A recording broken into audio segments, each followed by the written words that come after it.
gawas sa mabulukon ug sadya nga mga costumes ug performance sa mga dancing contingents matag Sinulog Grand Parade. Usa sa mga giatangan mao ang Higantes ug Puppeteers. Dunay mga disenyo nga base sa mga inila nga icon sa Kristyanismo. Ang uban mga makalingaw nga characters gikan sa inila nga salida o kun unsay trending karon. Apan sa paglabay sa mga katuigan, nabantayan ang pagminos sa mga musalmot sa maong kompetisyon. Taliwan ni ini, madasigon ang 17 na katuig nga Higantes maker nga si Arnie Enjambre sa pagpadayon sa legasiya sa iyang amahan, ang inila nga artist nga si Arnolfo Enjambre Sr. Gawas sa paggama og Higantes, si Arnolfo Sr. usa sab ka pintor, magkukulit ug traditional artist. Matud ni Arnie nga mas mipatigbabaw ang iyang passion sa maong matang sa artistry. Ilabi na nga maisip kini nga halad kay Senior Santo Niño. Sama sa iyang amahan, ilado na sab si Arnie sa ilahang barangay sa Barrio Luz. Kato nga dates 2008, 10, 12 duha ginayang daog. Pag 2008 first and second, 2010 is 2009 ni appeal siya. 2009, that was the time katong na-feature siya sa ABS-CBN.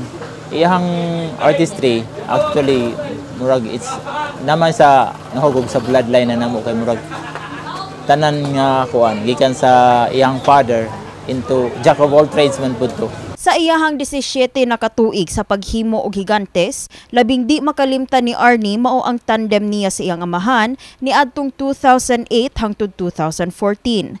Ug sa pagtungtong sa 2015, labing unang higayon nga nakadaog siya sa iyahang kaugalingong entries nga mga Higantes. Higantes sa Blanca Regina Festival Queen, Two Worlds Intertwined ug Ferdinand Magellan ang planong buhaton ug iapil ni Arnie karong tuiga.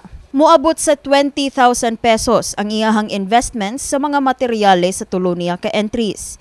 Inabagan sa suporta ug tabang sa iyang mga higala, kabanay ug mga silingan. Malaumon siya nga mudaog na sab karong tuiga. Apan tungod sa kabugat sa mga Higantes, mibutyag si Arnie nga manginahanglan siyag na po kataw nga moalsa sa mga Higantes. Asahon ni nako. Soy.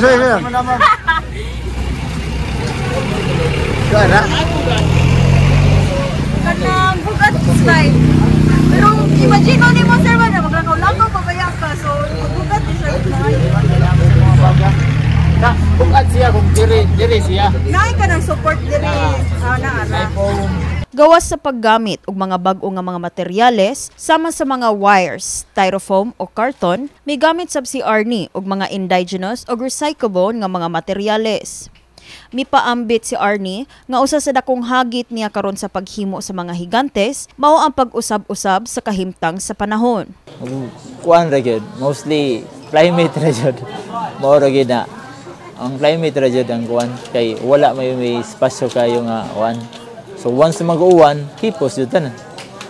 Oh, get inside, mag-paint na lang, paint ka sa naong, kamot, ana. Sa iyang subli nga pag-apil sa Higantes karong Sinulog, gipahimug-atan ni Arnie nga wa niya kini giisip nga kompetisyon apan usa ka gasa ug panaad sa balaang bata.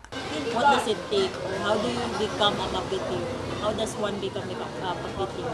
Interest actually it's open for everybody nga kuan artist enthusiast. When ni-join, happen nga ni-join akong papa, ni-join me, as in gaan, murag, although wala kay tug, pero ang kuan ba, imong energy lahi ra. Katong si papa pa nimo murag. Oo, gaan kay mong lawas, inig makahalad me, just excitement. Ugat siya mga kauban. Kini si Eliza May Piñaranda, alang sa Sinulog 2025 sa My TV, Cebu.